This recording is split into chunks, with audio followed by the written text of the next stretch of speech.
the Around the NFL podcast. What? From the Chris Wessling Podcast Studio, it's Around the NFL. I'm Dan Hanzus. Heroes here. Gregg Rosenthal. Marc Sessler. What? How was everybody's weekend? You know what I watched? What? You're not going to say anything. Well, I was waiting for Gregg to go there. That I enjoyed just seeing Marc stare at me. And Marc's like, I don't want to tell anyone about my weekend. I'm happily tell you about staying undercover. That is not the case. I watch. Well, everyone that listens to this show knows I'm like the baseball fan of the podcast. I'm watching this World Baseball Classic, which I never have in the past, and I've been struck by how, like, kind of the level of juice it has, both in the sellout crowds and how much the players care. Salvador Perez, who's the catcher for the Royals and is kind of like a grand poobah for a lot of the Latino players. He's from Venezuela, I believe, actually. And he said the game he played against the U.S. that the U.S. went on to win meant more to him than Game 7 of the World Series, which he played in a few years back. And then it did get me thinking, boys. I was walking the dog. There you go. Did not pay anyone. That's your time to think. Didn't go into a hole and poop in the dark. Right. Just walking the captain, thinking about it.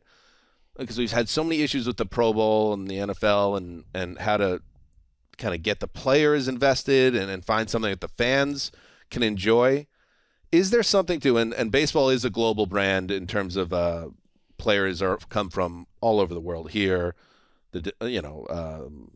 Latin America, the Far East, Gregg, Japan, massive.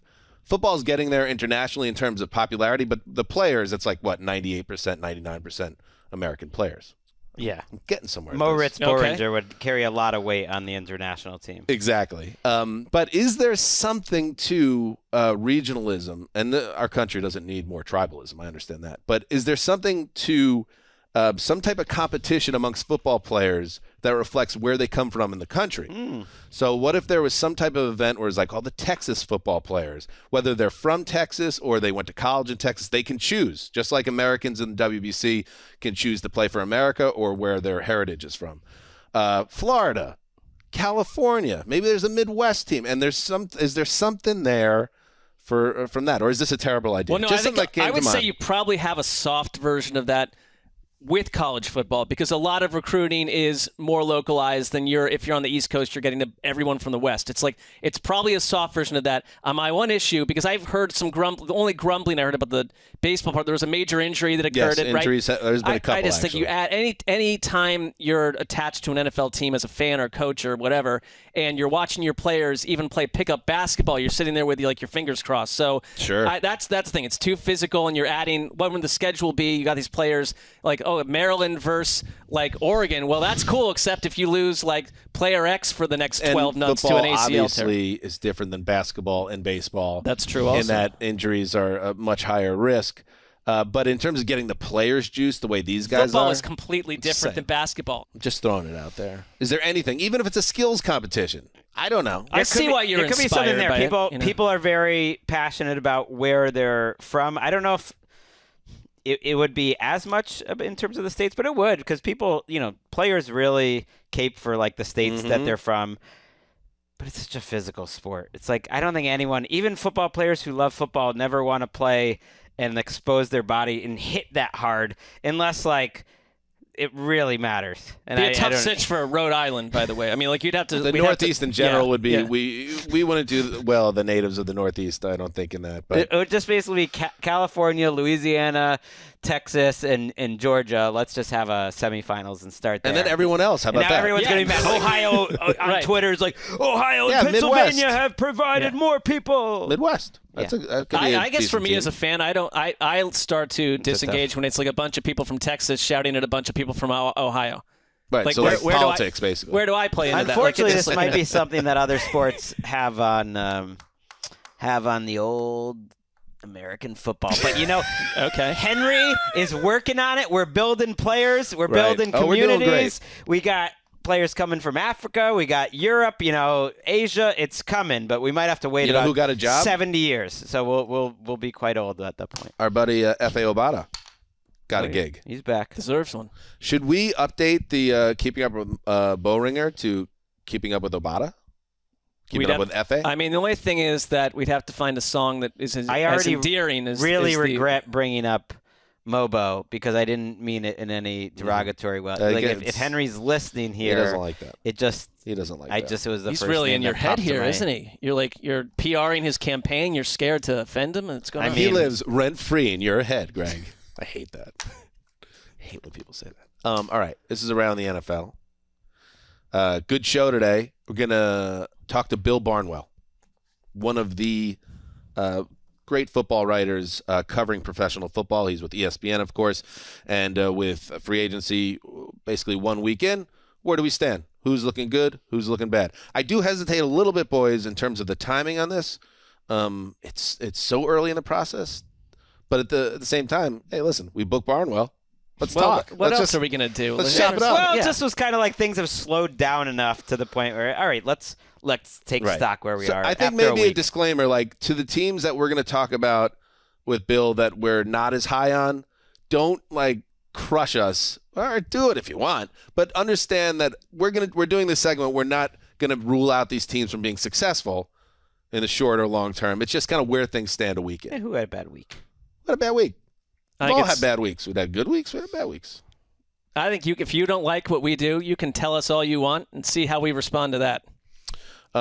Yes. Who is the great defensive tackle that jumped from Philly to San Francisco? Javon Hargrave. Did you guys know, before we get to the news, that he shares a nickname with a certain person behind the glass?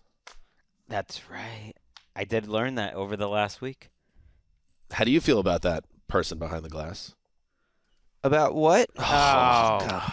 Sorry, there was a great moment that just happened, and I was making a note. Setting you up. That was the great moment. That was the all-time setup for the drop. Oh, right. Oh, I know what you're talking about now. Yeah, I don't know. Why are we even going to finish the show at this point? There's no coming back from that one. Yeah. I don't know who was first here because, Dan, you came up with this nickname for me. Yes. And I was for the record, I was unaware that this player was connected to the nickname, but he's a prominent star in the NFL. I'm sure he's had the nickname for some time. Right. I was unaware. There's also IP-wise. another player in the league, I think, that calls himself this nickname. Another what defensive nickname? Tackle somewhere. Never gets old. Did I nail it that time? Mm-hmm. Nice. I mean, if we don't know if none of us really knew that was Javon's nickname, is he doing, considering we have someone in our show here that has 7 or 8 nicknames and they're all well branded and known, like Javon Hargrave is not doing a great job with the Gravedigger nickname.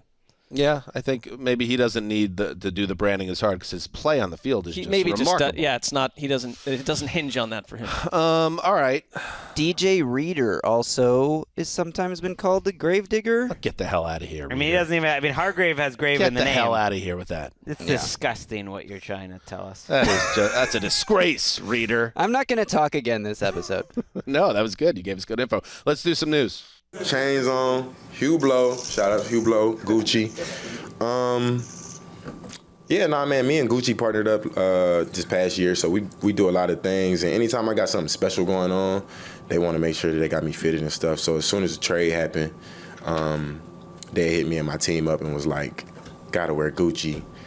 I was like, I'm gonna wear Gucci anyway, so I got y'all. Jalen Ramsey, and early in his introductory press conference with the Dolphins, I was thinking that we don't have a outfitter for our show. Not yet. There might be a time where we have some type of media engagement together, and maybe that's something we need to get ahead of. I don't know if Gucci is going to approach us. Maybe maybe there's a Sears brand that we did get do some business with. We did get a suit from the NFL where they put our names That's inside the jacket, and they misspelled your name, and then you had it fixed. The tailor was killed. The tailor was murdered. Yeah. His body has not been recovered. Boys. But I did get it. He was like, "How was I supposed to know how to spell the new old blue eyes?" All right, let's get to the news. Starting with Brandin Cooks. He is on the move. He is the first player. I don't know if this is an achievement or what. You guys can decide. Since Eric Dickerson to be traded 4 times in his career. Eric Dickerson retired like 30 years ago. So and he's in the Hall of Fame, I think.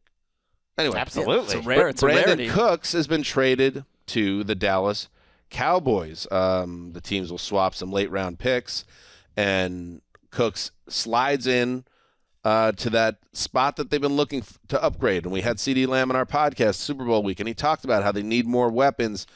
Brandin Cooks, Marc, is that guy. We'll see if they add more to it. I think there's some reporting out there that this likely takes them out of the market for Odell Beckham, but who knows what Odell Beckham's market is right now. We shall see. But Cooks is an upgrade over the version of Michael Gallup they got last year. There you go.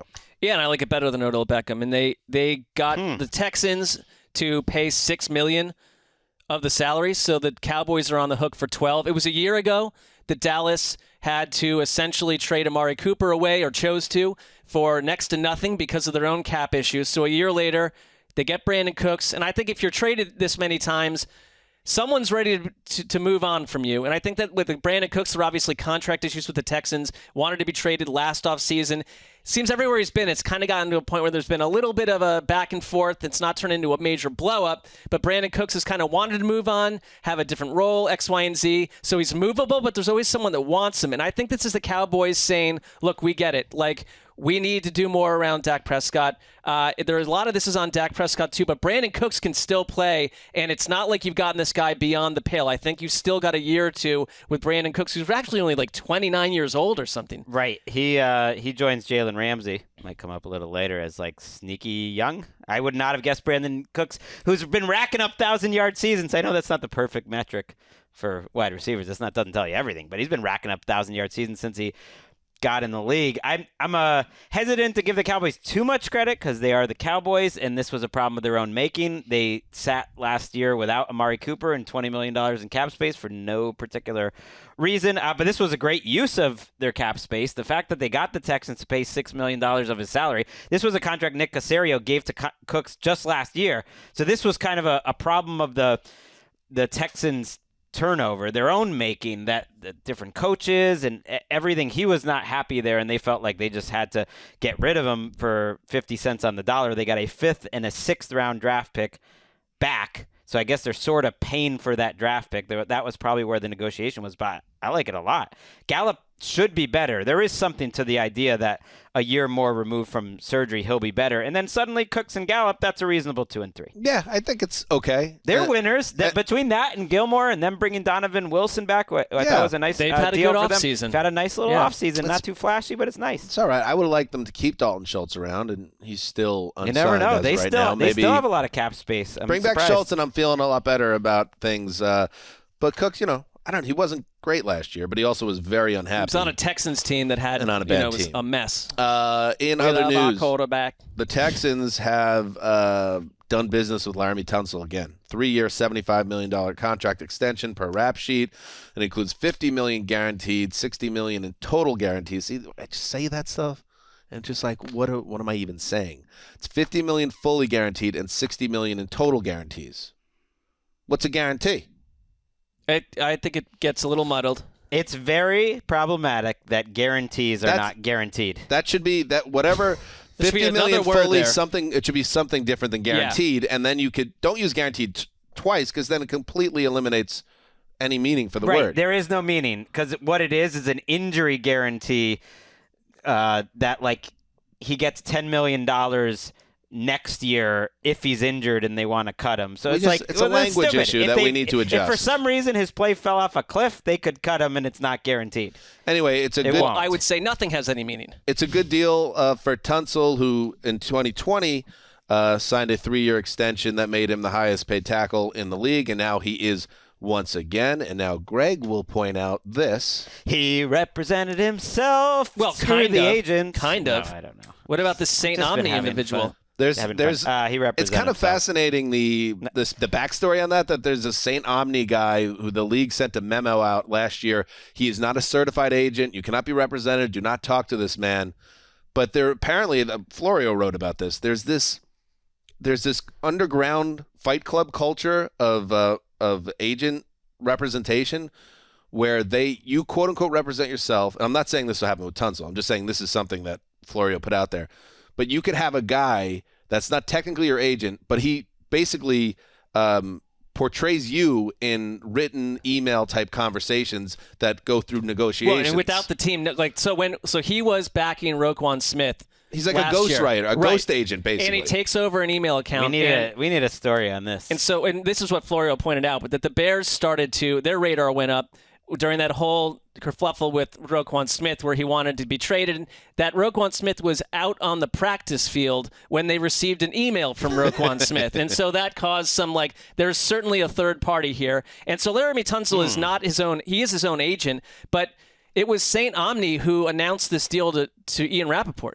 Right. So we could ask Ian about it, but there's someone else involved. It's not just Laremy Tunsil doing it all on his own. Off-season Ian combo. Sure. This is how the sausage It's very strange. Gets made. Then again, I think the insiders and the agents are all on the same team, and they. Now we're talking how the sausage gets made. Yeah, but they don't like the St. Omni situation. That's what I mean. Right. They have motivation to make Mr. St. Omni look bad. Good job by Tunsil and St. Omni, apparently, resetting that market again. And he's only going to be 31 when he gets back on the free agent market. I like that name, St. Omni. We need more people like name. this. Yeah, that's a great fake name. Just go by it. Don't need a first name. I'm St. Omni.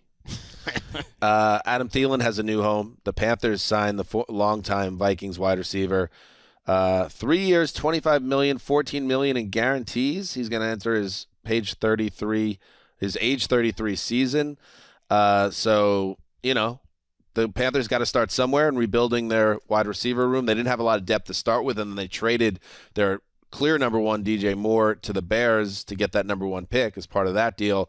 So Thielen, I think he makes sense as long as he's in the right spot within that team. He can't be their lead guy. He is a guy that if you pop the hood on his play the last couple of years, he's been in regression, and the stats back that up. I mean, you have Terrace Marshall Jr. I think you got something there. She's Smith, and you're having a rookie quarterback. So Adam Thielen, Hayden Hurst, keep your running backs. They're still interested in DJ Chark, according to Scott Fitterer. So it's I would do anything you can between now and drafting quarterback X to just put players around him and see what sticks. Thielen, not sneaky young.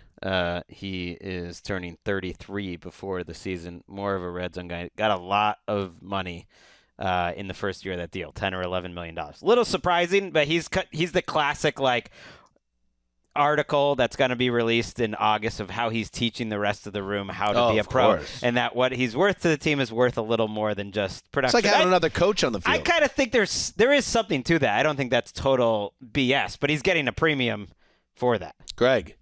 It's like having another coach on the field. Because that's what you want. Josh McDaniels running around there catching kind of slot. No, I don't want to be a snitch, but kind of cheating too.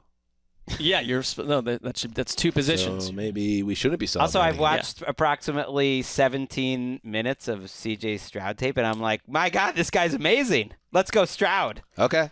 Let's go Stroud. Sounds I don't know. I don't even know if he can see over the offensive line. He's going to be. No, Stroud. That's Stroud. That's because there's weirdly in Vegas now. Yes. Stroud is the favorite because there's now. Sort of reporting, but no one actually knows. We're just guessing. But I'm kind of surprised how he's been a little undersold. Let's do some odds and ends.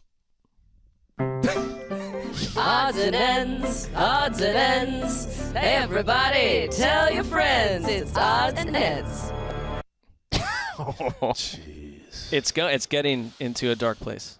I think we might have unwittingly tapped into a dark third dimension. We're opening up this portal, and all the demons of hell and beyond are going to pour into our universe. Yeah. And it will be our fault. Because of a tiny box ditty. Right. I don't know how this even happened, but it had a very Trent Reznor Social Network soundtrack vibe to it, where this is the beginning of the end for our society. Kind of. All right, let's hit it. All right. This is an easy one. Nick Scott, the defensive back, signed a 3-year, $12 million contract with the Bengals, Gregg. Like that one. Bengals needed to get a safety. It was cheap. They're good at these little mid-tier signings. Yes, they've proven it. The Steelers add to their offensive line, signing Isaac Sayamalo. They need help on offensive line. They did. They have the 10th ranked guard from a year ago. Played every game for the Eagles. Was injured in the seasons before that, but alongside Mason Cole, start to have something on the inside. They do need it. All right. How about Gregg Gaines, the defensive lineman? Bucks sign him, formerly of the Rams, 1-year deal, Greggy. Rams have no players left on defense. There are none. They might come up in a little bit. And finally, in haircut news, Kevin Byard, another dude that's been a player with the Titans and an important player. Well, if he refuses a pay cut, that's another guy out the door. Stare down time. The reporting is the Titans asked him to take a pay cut, and he refused. There is no word yet whether the Titans will actually release him, which would be pretty surprising if they did. But they would save about $6 million in cap space. Be a big dead cap hit. Well, you can't ask for the pay cut, and then he says no, and then they just don't do anything. They're like, oh, okay. Well, Graver, why don't you tell us about the other Titans news that you put into our messaging client? The Titans also signed Sean Murphy-Bunting, who won a Super Bowl with the Bucks a couple years ago. Okay. Pretty good little piece on the defense. I want to be snarky and give you a hard time about how bad the Titans might be this year, but I've been there, so I'm not going to do it. You know it's coming. I know it's coming. They've made a few signings that make me think think they'll be more competitive than they will be, but I still don't think they'll be all that competitive. All right. Well, it's hope season. Let's take a break, and then we will welcome in Bill Barnwell.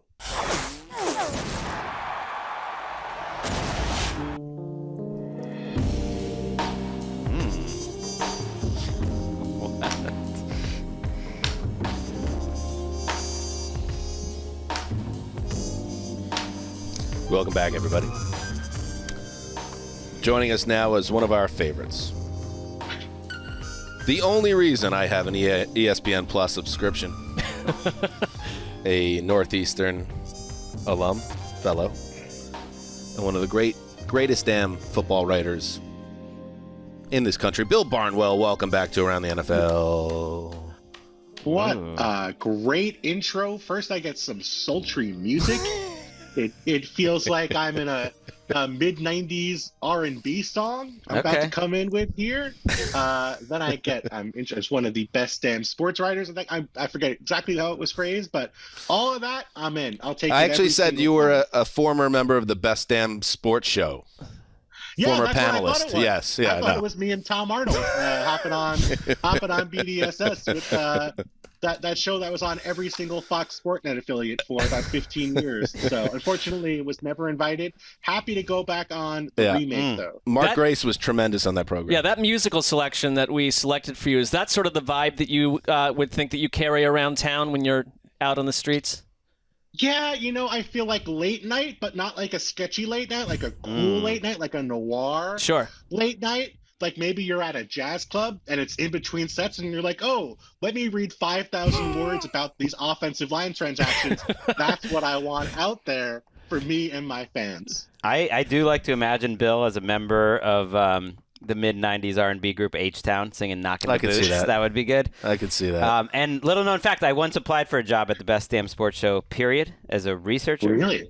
Did not get that. I did not get that job. Denied. Was there? I have to admit, it's been a long time. I know this is not really relevant or germane to that's what we do. What we're talking about. A show that was on neither the network I work for or the network you guys work for. This is our show in general. Yeah. But I have to ask, was there a lot of research going on the Best Damn Sports Show? I never got to find out. I was working weekends 1 day a week on Fox baseball and football, and like in the highlights department, was trying to get more of a full-time gig. Heard about this research job, interviewed, didn't get it. All I know is Chris Rose, who works on this for this network now, was a host of that show, and he speaks very fondly of the program and what they achieved together. So that's my insight on it.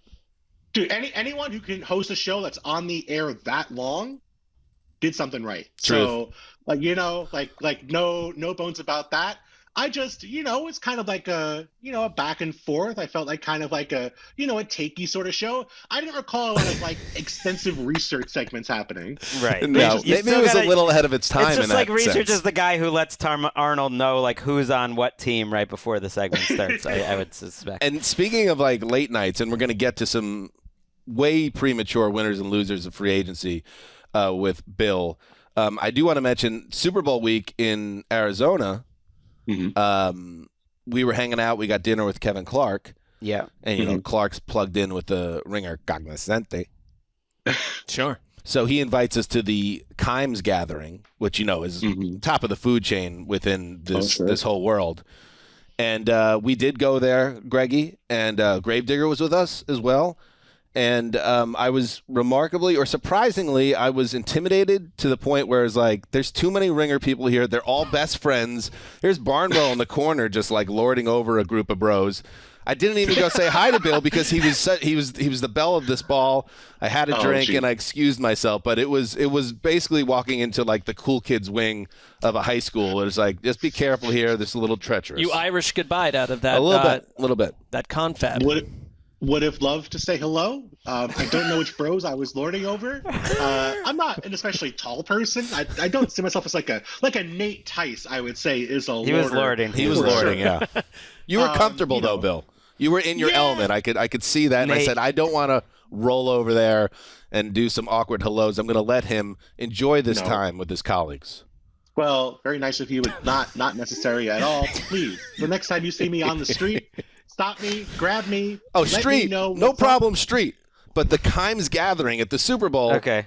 I like that you've Little reframed different. it now that you actually did Bill a favor so that he I could did. stay in his element. Right, for you could have just hung around disrupted and by the eventually it aura would have of you. happened. Like, Bill and I had some great conversations that night, but yeah, you had to wait it out. You'd be like, "All right, Nate, we remember you were Russell Wilson's backup. Okay, let us speak." That's not nice. That's not true.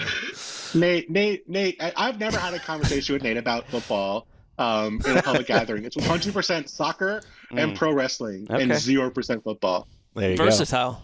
go. All right. Let's talk football. Okay. Let's do it.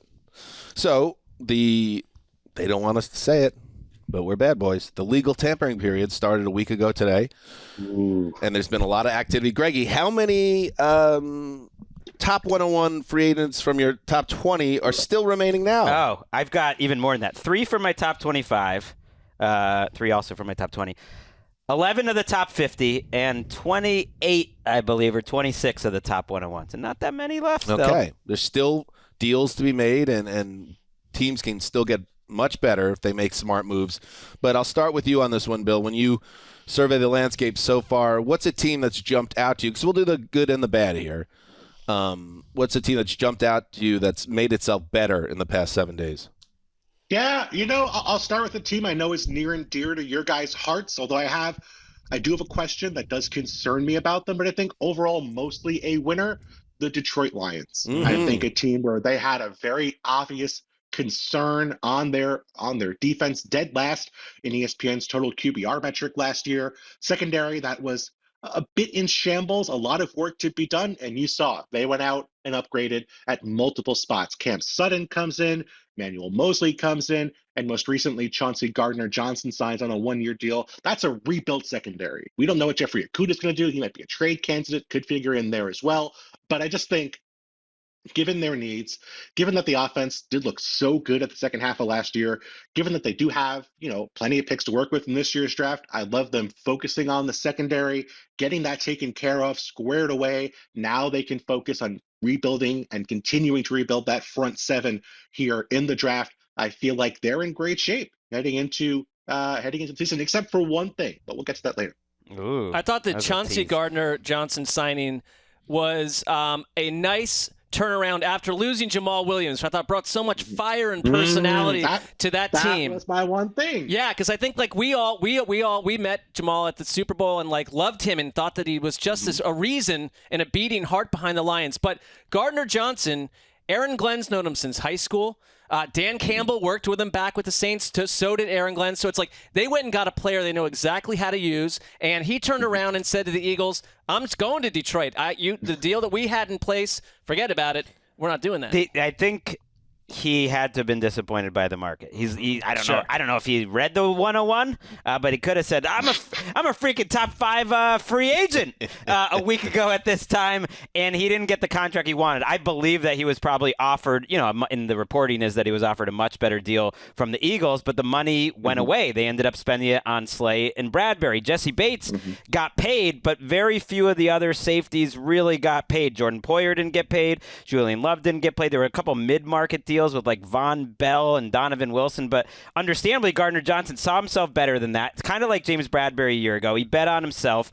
I think his agent probably cost him a lot of money, but if he plays well for the Lions, and I think it's a great sign that people that know him so well want to bring him in, then he can cash in hopefully next year. And I like the Lions making Aaron Glenn look good and possibly pivot from their strategy, which has really been about resources in the front end, and they were really weak in the back end. And I love the Sutton signing, especially. Mosley is just like another guy to have around in case. Like, they are really setting up Aaron Glenn for success to potentially be a future head coach. Is it possible, Gregg? Because I need to be, unfortunately, the official pushback guy of your agent assassination tour this spring.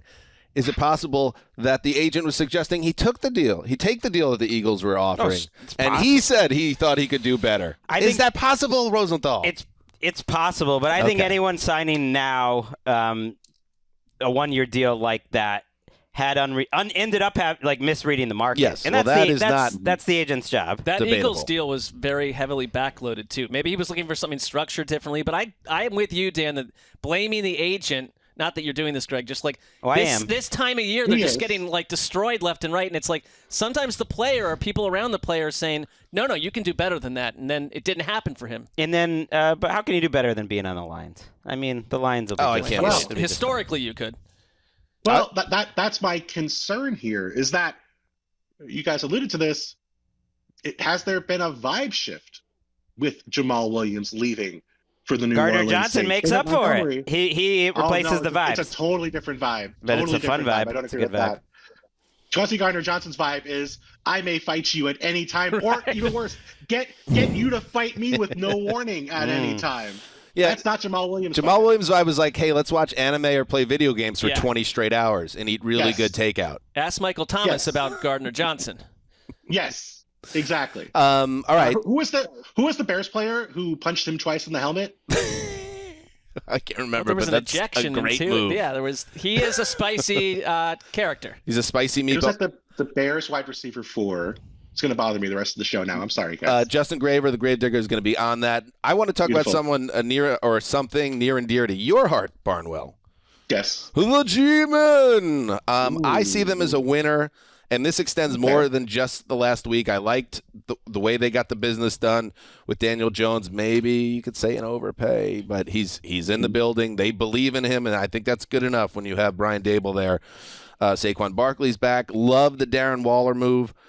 For obvious reasons. I think that's a very high upside move, and we talked about it last week. It ended up being a kind of a Kadarius Toney for Darren Waller swap. I could live with that. Paris Campbell joins the wide receiver room. He gives them a chance to upgrade their receiving game. Odell Beckham's out there tweeting at Saquon that he has work to do, I believe, something along those lines, something insane. In general, I feel like Isaiah Hodgins also coming back. I feel like, Bill, this team's going in the right direction, and obviously I think they overachieved to a certain extent or played well considering their schedule. Now I think adding pieces around Jones is necessary, and they're doing that.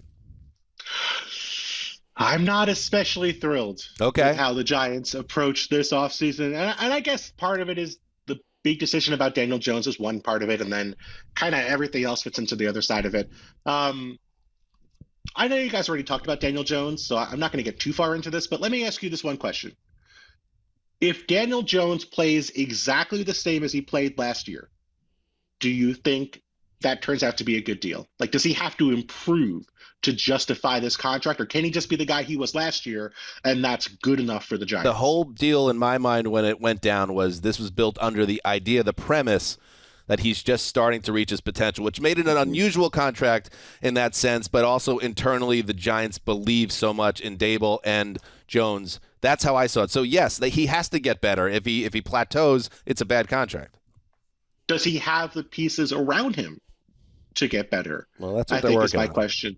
I think, yes, I love the Darren Waller move. I think it's a pretty not risk-free because you're giving up a third-round pick, and that is valuable, and you're using $10 million of your cap space, but I think a very logical risk for the Giants to take.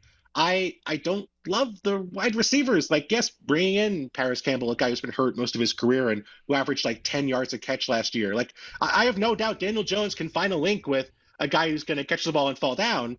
But right now, the only deep threat on this roster is Darius Slayton. And that's a guy who this organization, much like Jones, didn't want last year, who kind of got the opportunity because everyone else in front of him either got hurt or they didn't want to play. So I like Darius Slayton personally. I think he's a good player. I don't have a real issue with the contract, but I was sort of hoping for something more significant when it came to the receiving corps. They still have time, to be fair, but the Bobby Okereke signing, I wasn't especially thrilled by. I was surprised that's the guy they spent the most on this offseason. As much as attention as Waller got, they spent the most at a position where, look, they were maybe the worst and the slowest in the NFL, so they needed an upgrade, but they spent a lot to fix it. It seems like a team that could use Kadarius Toney. That was something that didn't work out a year ago. But I do think with Brian Daboll and the draft ahead, that I liked in general what's happened with the Giants over the last 500 days. They finally seem to have a plan. Sure. I have no problem if you don't re-sign Daniel Jones,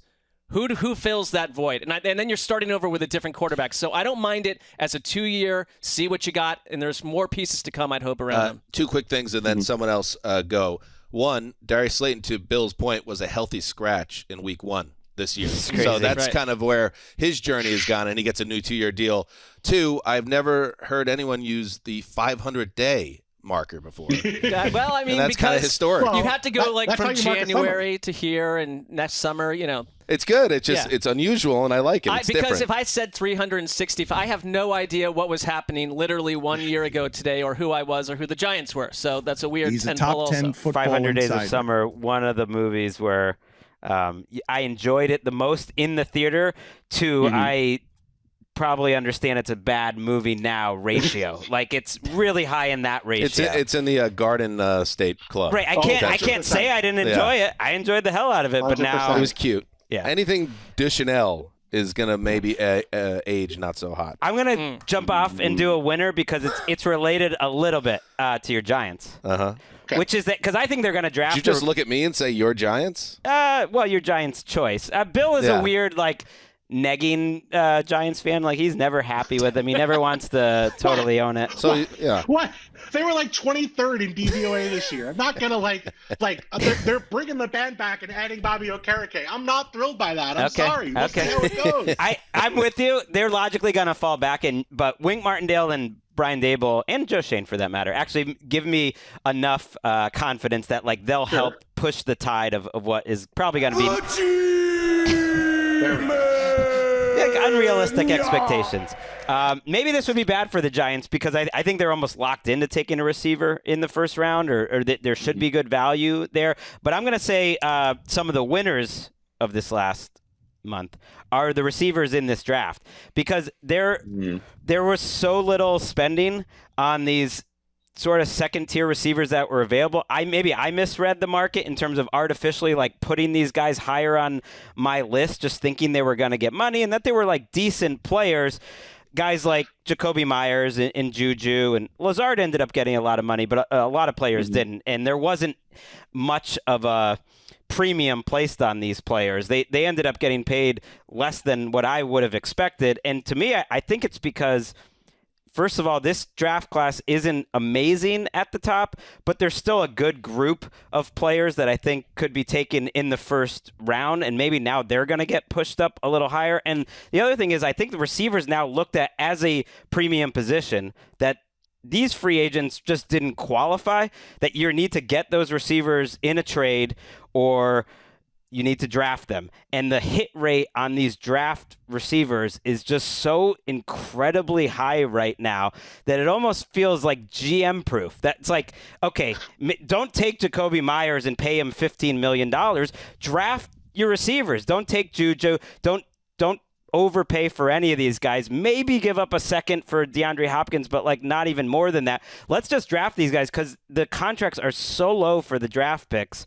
And the hit rate is so high that, to me, it's almost getting treated a little bit like defensive end and quarterback, like other premium positions, and it didn't happen for them in free agency. But I think they're going to look at this draft class, and people say there's not like a true one in it. That's fine, but I think it's going to push these draft receivers up the board. That not many teams really solve many of their receiver problems in free agency. Mm-hmm.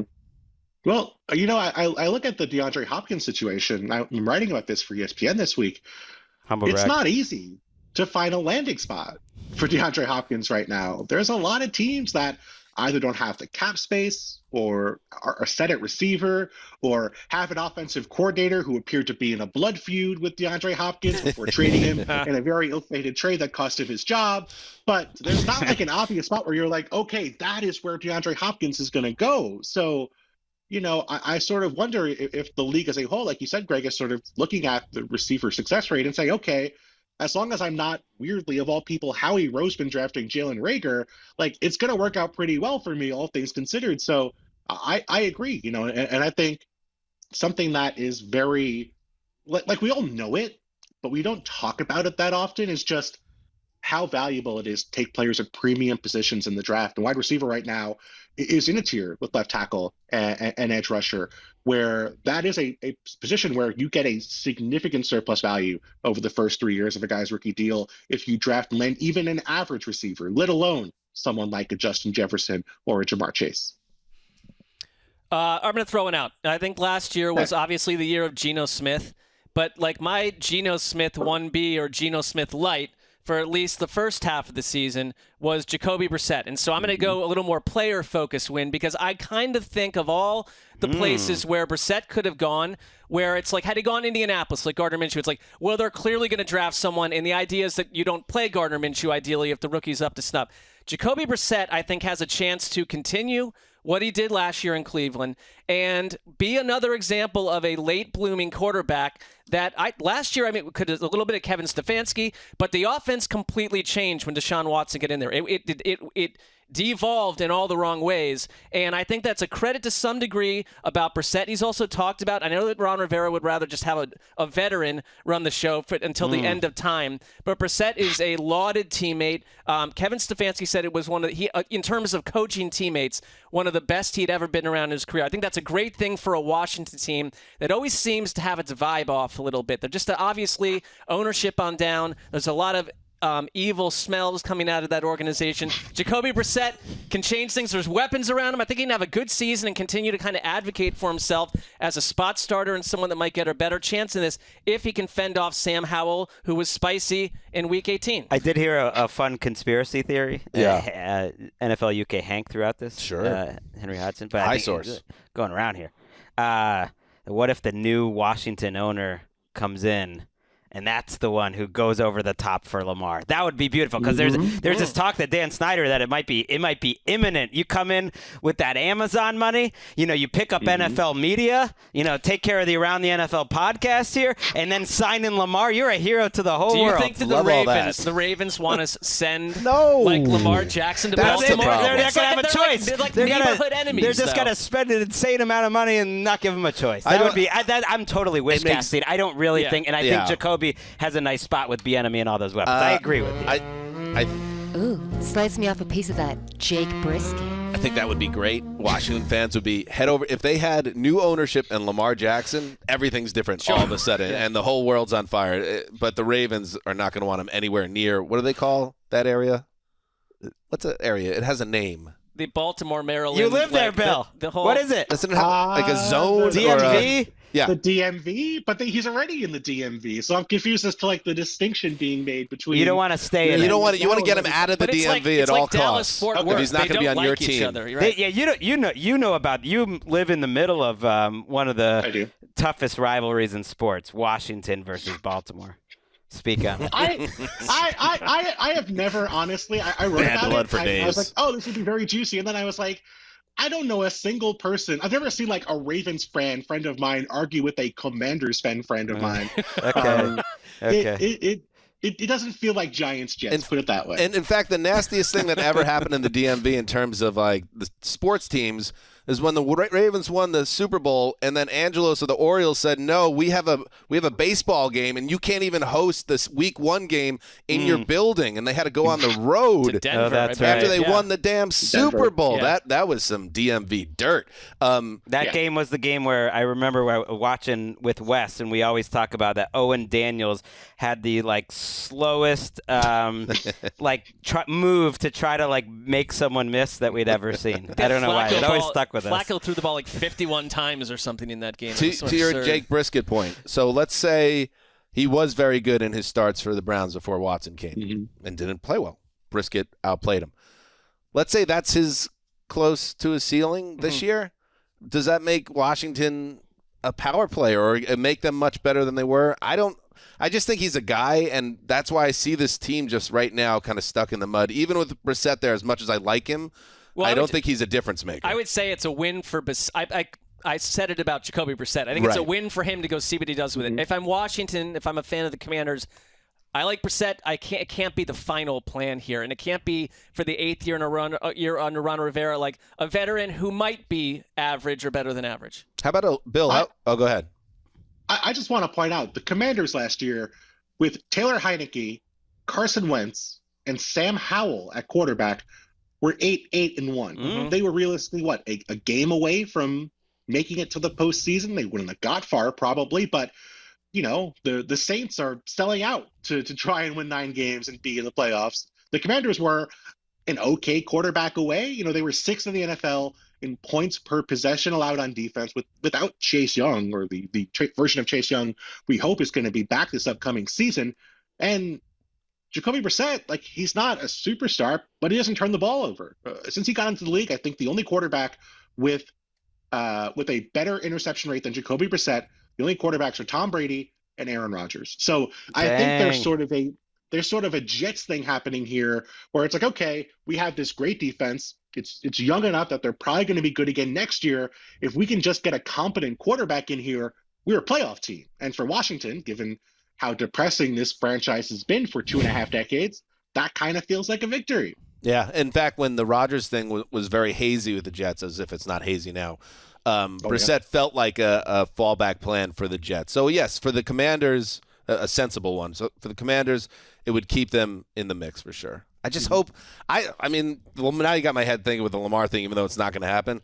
They really need something like a whole new breath of fresh air for that organization. Ownership would be enough. I think they would be excited. It would help. Bill, we don't like to be overly critical given, it's so hard to tell what's good and what's bad at this point. In fact, sometimes it's the opposite. It's the team that spends big that ends up not doing well, although the last 2 years, I saw this on Network on the lower third before I stepped in the studio today. The last 2 years, the team that spent the most in free agency made the playoffs, okay? So maybe it is great. Maybe if you can win free agency. Wait, who was that last year? The Jaguars last year. Okay. Who would have been the year before? I don't know. It might have been It might have been the Patriots who made it with they Mac went nuts Jones 2 years ago. Yep. All right, let's pause right here. We got more to do with Bill Barnwell, but first a break. All right, we're back. Who's a loser so far to you, Bill? Loser was tougher. I felt a bunch of winners I felt good about. Loser, maybe the Broncos. I mean, just in terms of teams that spent a lot of money, and I look at those moves and I'm kind of confused. Like Mike McGlinchey, I understand wanting to improve the protection around Russ. Mike McGlinchey is a solid player. He has the second largest contract of any right tackle in football, and he has never played at that level in San Francisco. So tough for me to believe he's going to now suddenly be a top 5 right tackle for the Broncos. I mean, I like the Zach Allen move, but even Zach Allen, 1 year of playing at the level he played at in Arizona. Guys like Alex Singleton, Jarrett Stidham, these are replacement level players. These are guys who, even if they played well when you saw them last year, guys who you could have got for very cheap last season, who you can probably find another version of for very cheap this season. The Broncos are paying a premium to either retain or bring in to their organization. So I don't hate the overall plan, but I think the pricing, especially in a market where teams have been very reasonable with what they've spent, I don't love how they spent their money in Denver. Right, and they spent it on Ben Powers, too, was another premium guy that a year ago would have had a 1 year $1 million deal. It just was like paying for guys that the rest of the market didn't really look like that. Like backup quarterbacks didn't get paid. We could throw them out as a loser. In general, backup like Jacoby Brissett did the best, getting $8 million. The backup quarterback market weirdly is like worse than it was 6 years ago. I don't really like when Chase Daniel was cashing $7 million checks for never playing, and now you get like decent players for $4.5 million. That doesn't make sense. And you're right. Yeah. Denver spent on a guy like Ben Powers is a good example. Like, I don't think Baltimore was remotely interested in spending that sort of money on a guard. I feel like Sean Payton at least is trying to make a case where I like the theory that you're stripping excuses away from Russell Wilson. And if you want to go deeper and say McGlinchey and Powers aren't going to save your offensive line, but like we add stuff around him, and like if he flames out, like I think Russell Wilson has like 2023 Broncos stripping excuses away from Russell. I think he's got like 10 games to become the other Russell Wilson, or they'll bench him for Jarrett Stidham or whoever else. I'll throw out one, and this loser is way too strong, but it's more like okay. The Super Bowl teams. The Chiefs, obviously, they didn't want to pay Orlando Brown Jr., so I can't say they're losers because they didn't decide that he was a marquee left tackle. But they're a little vulnerable there. They signed right tackle Juwan Taylor. He might play the left side. Bill, I think you wrote about this, so I'll credit you on this. He hasn't taken snaps at left tackle since high school. So if that is a couple in college, but he wasn't he was even like a regular starter at left tackle. So I mean now your job is to protect Patrick Mahomes' blind side, arguably the greatest quarterback of his generation. I don't know if that's their plan, but that's potentially their plan. They also lost a key guy in Juan Thornhill to Cleveland. The Eagles, it's a trickier situation for them because of the economics and how loaded their roster was, and they've done a good job with keeping certain guys in the building. Jason Kelsey, Darius Slay, Bradbury. They got Fletcher Cox back, who stayed. They did lose, though. Now that you take a look after Chauncey Gardner-Johnson leaves for the Lions, I saw that they've lost 5 of 9 players on defense who played at least 700 snaps in 2022. I mean, it's a big chunk of their – look, you talk 500. I got 700 here, Mark. That's impressive. For data points. Absolutely. So it's not going to be the same defense. It's not going to be the same team, and that's the economics of the business. But both champions, I feel like a little lesser right now. But isn't it POV? Because I had Howie Roseman as a winning figure in the sense that like he was facing a really tough potential outcome, and you find a way to keep Bradbury, Slay, Brandon Graham, Fletcher Cox. I love the Rashad Penny signing. It's like they didn't just go null and void and everyone hit the exit sign. Like Howie Rose always seems to find a way, and I trust that he'll continue to and make more trades around the draft like he did last year. It's like he's always working. Oh, he's definitely working. I mean, I don't like the Rashad Penny move as much as everybody else, and I like Miles Sanders better, and he's out the door as well. What do you think on that one, Barnwell?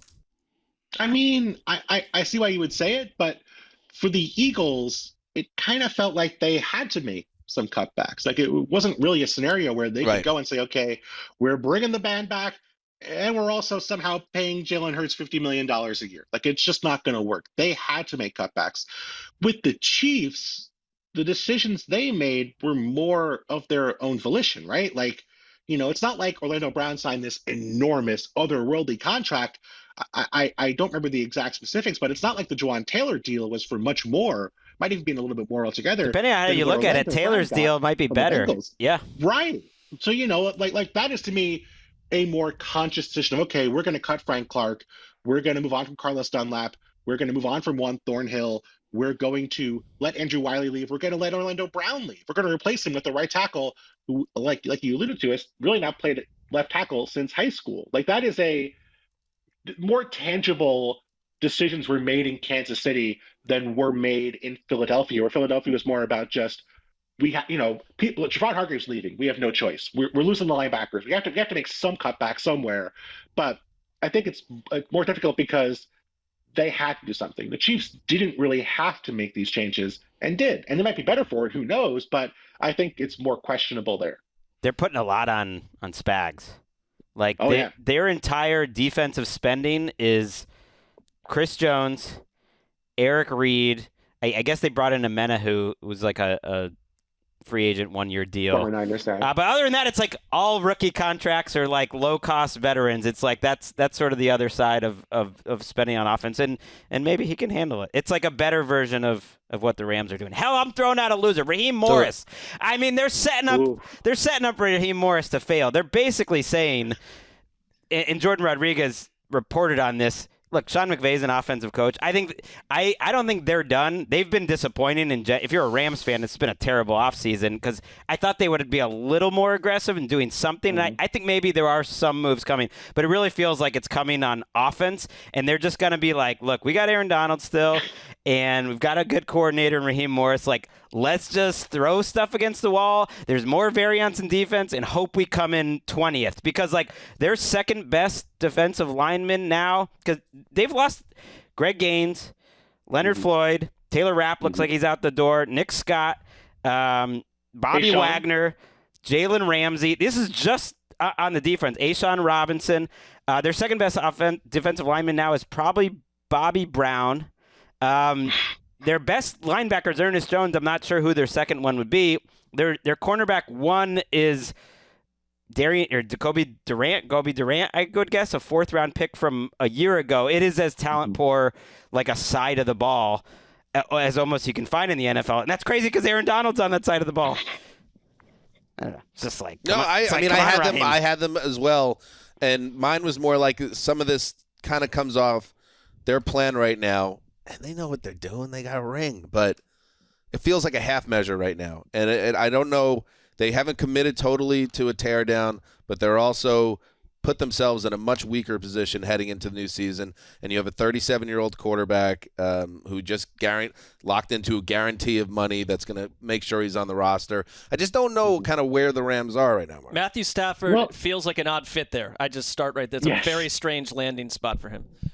Yeah, I mean, what would you guys do if you were the Rams? Do you lean further into this and do you trade Cooper Kupp? Do you try to trade Aaron Donald? Or are you trying to just get as many picks as possible, which ironic given the T-shirt, but get as many picks as possible and just lean all the way into it? Or do you think this is more of like a transition year where they get rid of a lot of salary, they have a bad year, they get a high draft pick, and then next year they're back in signing players, going back into, full on, we're going to win in the Aaron Donald era mode? I think that's the plan. I think they kind of boxed themselves into a corner last year when they gave those contracts to Stafford, Kupp, and who else? Donald. All those got 20. All those got 22 contracts. I mean, and their guaranteed money is still guaranteed this year, so they sort of have no choice. That's right. It's been very quiet on the Allen Robinson front. Very frosty market, not a stunner. I think they were hoping someone would pay like half his salary, and that was the best that they could hope for. A little bit like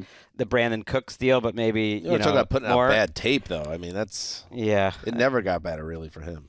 No. Anybody else? You got Bill, you said you had more winners. Do you want to do kind of like did you have a loser, Marc? I mean, I'm not trying to gang up on a team that I continually hammer, but I think a loser is Jonathan Gannon, who goes to Arizona and is watching a team just be torn down before his eyes, because you lose Marcus Golden, Byron Murphy, Zach Allen, J.J. Watt retires. DeAndre Hopkins is out the door. You got Kyler Murray, who to me stands out as the one quarterback that you've got to be concerned about his mood, his mental landscape. And if he's the kind of guy where things are starting to burn down around him, he's watching players leave, he loses DeAndre Hopkins at some point here. It's just an ugly setup for a first-year coach. Even if he was told behind the scenes, we get it, it's going to be tough this year, that's not how fans react. It's like this was a playoff team 2 years ago. I mean, a bit of a false god on that front. But at this point, the idea that they are this bad this quickly, it's really depressing. Kyler Murray is in this big contract, and they're rebuilding around him. I don't like it at all. I can attest to that because I was at that Cardinals-Rams playoff game with Zumwalt, and it was one of the grisliest affairs I've ever watched in person in terms of like just disparity between two teams. The organization's a mess. That was the false god game. I think it's been christened now for perpetuity. I mean, I think they're sort of in the same boat as the Rams, where they know they're not having Kyler Murray for a good chunk of this year. Except they lost 47-17 to the Rams in their like high point as an organization. That's a tough spot. Yes, it's a tough spot. Yes, to be fair, also true. But I think They know Kyler's not going to be healthy for a good chunk of this year. Wouldn't be shocked if they just say, hey, Kyler, just take the year off. You're good. We don't need you this year. Their roster is a mess. Their cap situation's a mess. They need to do this. Like, yes, they are losers in terms of they are not going to be a competitive team this year. It's not going to be fun to watch them. Their fans are going to be mad. But I think they have to have this happen to reset. They have to do the thing the Saints aren't doing, or the Rams. The Rams are kind of doing in Los Angeles, but like that reset of, okay, our cap's going to be fresh. Same thing the Falcons did. Same things the Bears did. But we have a quarterback. We know in 2024 we bring Kyler back. We have cap space. We have some young players to work with around him. We'll feel pretty okay. I think that had to be what happened when he came in. And I think sort of similar to what's happening in Tennessee right now as well with the choices they've made with their roster. Now he's making me think the Cardinals might kind of be long-range winners, and I'm starting to feel differently about the whole thing. Well, I don't know about That's Gannon. what Barnwell does. Like, they haven't they haven't treated a first-year head coach this poorly since they stuck Steve Wilkes with Josh Rosen and Steve Keim as his GM. That was a tough situation. Can we throw out one more winner? Because I at least want to get my biggest winner. I mean, I really am drinking. Wait, you didn't lead with your biggest winner? I don't know why. That's what a mistake. strategy.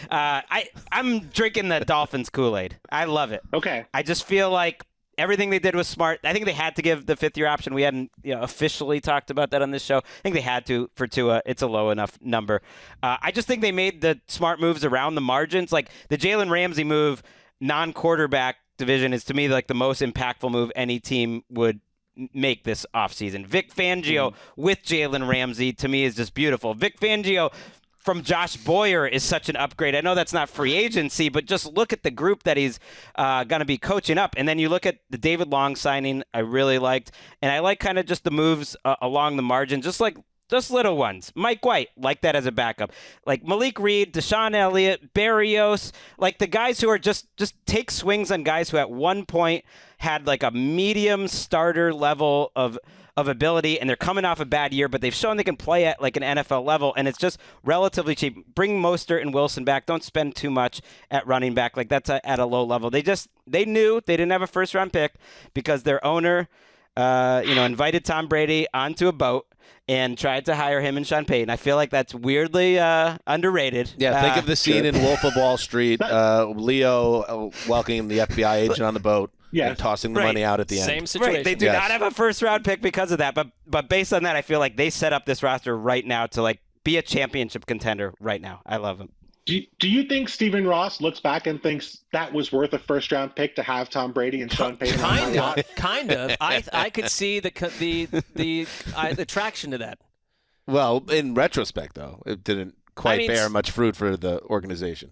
Anti-fruit. I'd like to think that Stephen Ross is Probably sitting a great around time. feeling a lot of remorse over that. I just think he doesn't roll that way, maybe. You know what I'm looking forward to? Josh Allen and Aaron Rodgers torching a over-the-hill Jalen Ramsey and him shaking his head as he walks off the field. How dare you? Clearly in decline. How old is Jalen Ramsey? He's 28.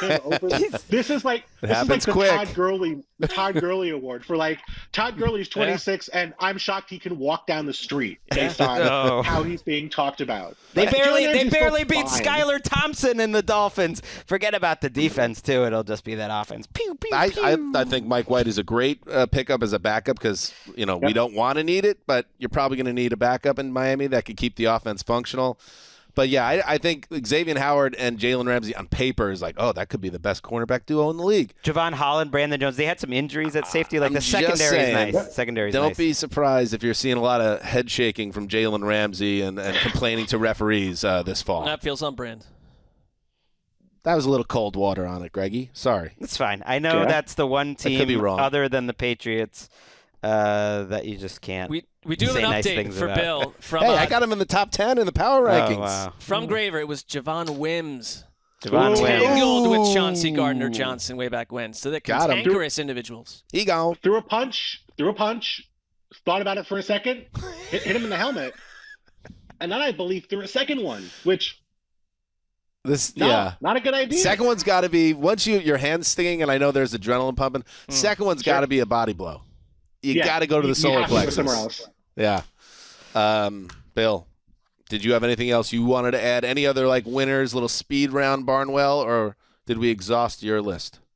I like the little Falcons. I think I like what the Falcons are doing to rebuild there. I thought the Raiders have done an okay job. Raiders offseason is usually pretty bad, so by their standards, this was a step in the right direction. Okay. And I'm a little concerned about the Panthers. Like, I want to see what the other moves that fill in that roster are around that quarterback, but I'm not excited about Adam Thielen, wide receiver 1 for my rookie quarterback. We'll see how it goes over the rest of the offseason, though. Yeah, they're the team, like, I wouldn't say they're the perfect connection to the Jaguars because Lawrence is entering his second year, but they're the team this year that has added a ton of guys, so you might reflexively be like, oh yeah, best offseason, best free agency. They've added, but we'll see if it works out. They added Miles Sanders at running back, Thielen, as we said, Hayden Hurst. They signed Von Bell at safety. They got Dalton as their backup to whoever they take at number 1 at quarterback, Shai Tuttle at D-tackle. So they've done a lot.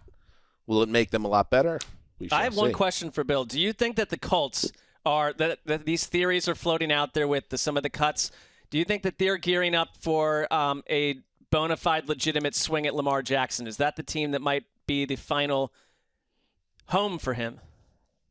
I would say that Jim Irsay contains multitudes, and I think it's more likely that whatever cuts or roster moves they're making or space they're clearing out, it's more likely that Jim Irsay just wakes up one day and was like, "Ooh, a Lamar Jackson, I'd like one of those," and just calls Lamar, signs him to an offer sheet without anybody else in the organization being consulted or making a decision. So I think applying logic to what is going to happen with the Colts is maybe naive given the history of how they've handled things in the recent past. So I could see the logic, and if it was another team, I'd say sure. But with the Colts, I just don't know if it applies. It's an exciting thought that Bill puts out there, because imagine if what happened in 2022 with the Colts, as unpredictable as they were, and the way Jeff Saturday's situation went down with the quarterbacks and everything around the Colts, what if that was just the beginning of ownership's ride into a whole nother realm? Yeah, like, the precursor to this more enticing madness. What if that's not the outlier season? Yeah. What if it's just starting and we get another 5 years of total madness around Indy? The son, like, kind of living out his father's legacy. Like, he tried to run from it, tried to stay out of the mix forever, and sign me up. Daddy is instructive. Daddy's in the Mayflower truck. All right. Bill, do you guys have names for your podcast episodes? No, we're always open to suggestions. There are titles. What do you mean, like titles? Could we call this one "Daddy is Instructive," please? Well, you are our guest, so provocative. Yes. We usually have quite boring nicknames. It probably would have been free agency winners and losers. How about this? But I feel like Daddy is Instructive that would be more fun, and let's see what happens. I think we could achieve everything we want. Daddy's is Instructive : free agency winners and losers. Right. I thought you were going to say Daddy is Instructive : he gone. That's also in play. Bill, you've said it all. Thank you so much. Check out all of Bill's content over on ESPN, including a new column. What is the hook of the latest column that will be up? Maybe when people even hear this. Depends on whether Aaron Rodgers gets traded. There may be something that's been in the can for a couple of weeks, but if not, I'll be finding some fits for the remaining free agents and trade candidates who are available only at ESPN. And you know that's going to be a banger. Bill, thank you very much. Thanks, guys. Thanks, Bill. Thank you.